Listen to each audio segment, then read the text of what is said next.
Draw. Front. Critical. Heal. Long ago, the 4 triggers worked in a deck together in harmony. But then everything changed when criticals dominated the deck. Only Blessed Favor, master of all 4 triggers, could restore balance to the deck. But when the player needed him the most, he didn't exist. Now in Overdress, Blessed Favor made his way back to the deck, and although the world was confused by his wordings on his skill text, he's far from people's considerations to leave him out of the deck. But I believe Blessed Favor can save Stoicheia.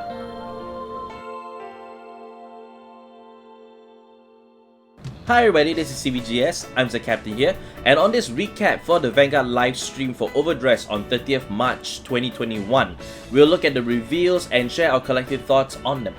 There wasn't much news this week from the Vanguard live streams, which isn't surprising at all because of last week, but at the same time the big reveals that we had for the live stream was superb nonetheless.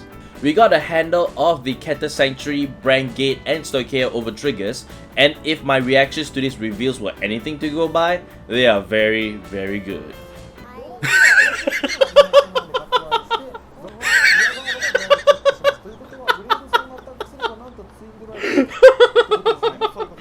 Okay.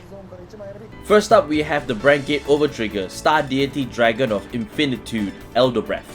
His additional effect when you trigger it on a drive check is that you double the power and critical of all of your front row units until the end of the turn. Considering what Brandt Gate does between Sarah Snow and Orpheus and a separate set order cards, having what was long defined as a signature for Dimension Police for these 2 aces is a nice cherry on top. Orpheus already plays with a high power base, while Sarah Snow's extra drive check can increase her chances of capitalizing on that power. It's quite the case of prepare for trouble and make it double. Changing gears to the Stoicheia Overtrigger, the additional effect for Source Dragon Deity of Blessings, Blessed Favor, is draw a card, choose one of your units and it gets +1 critical until the end of the turn. All of your units in the front row get plus 10k, and if your damage zone has more cards than your opponent, choose a card from your damage zone and heal it.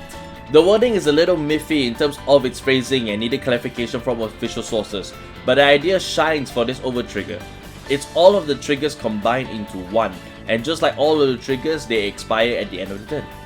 Magnolia's multiple attacks and Zorga's Alchemy Magic are already impressive on their own, so the Overtrigger for Stoicheia adds a lot of potency to them, especially their front row. Not to mention, Magnolia can even have a unit in the back row attack with an additional critical. As good as it is to trigger it in the early game, it's fantastic when you do it in the late game, especially when you cinch the win with the Overtrigger just like the others. The last one is Keter Sanctuary's Light Dragon Deity of Honors, Armatinoa. Oh boy, where do I even begin? I guess I should go over the additional effect, which is until the end of the turn, you also perform drive checks for the battles your rearguard attacks. I put up a poll on our YouTube community tab at the end of every Vanguard livestream, and this week's poll was really telling of what has everybody's attention. And it shows. In Overdress, Bastion's Great Tree's front line becomes even more powerful when they can twin drive themselves.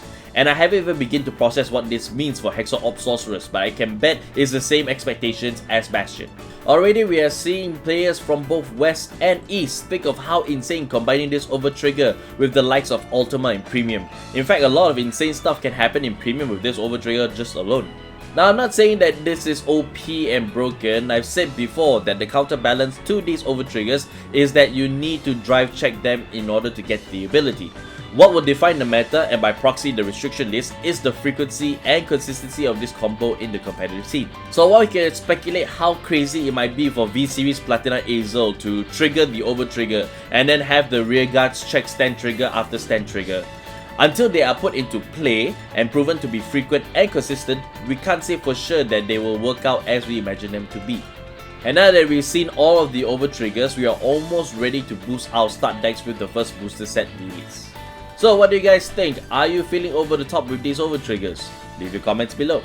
And if you want to be part of the live conversation with us on Overdress, we're on Twitch for Tuesdays live streams and Wednesdays for discussion streams on YouTube. So be sure to give us a follow on Twitch of our gaming streams, slam that like and subscribe button and ring the ding the bell so you can get notified of all of our videos whenever they release, be it for Vanguard or for Battle Spirits. Be sure to follow us on all of our socials. We're on Facebook, we're on Twitter, we're on Instagram. We also have a Discord as well, so you guys can find myself, Leon and Dempster on most nights.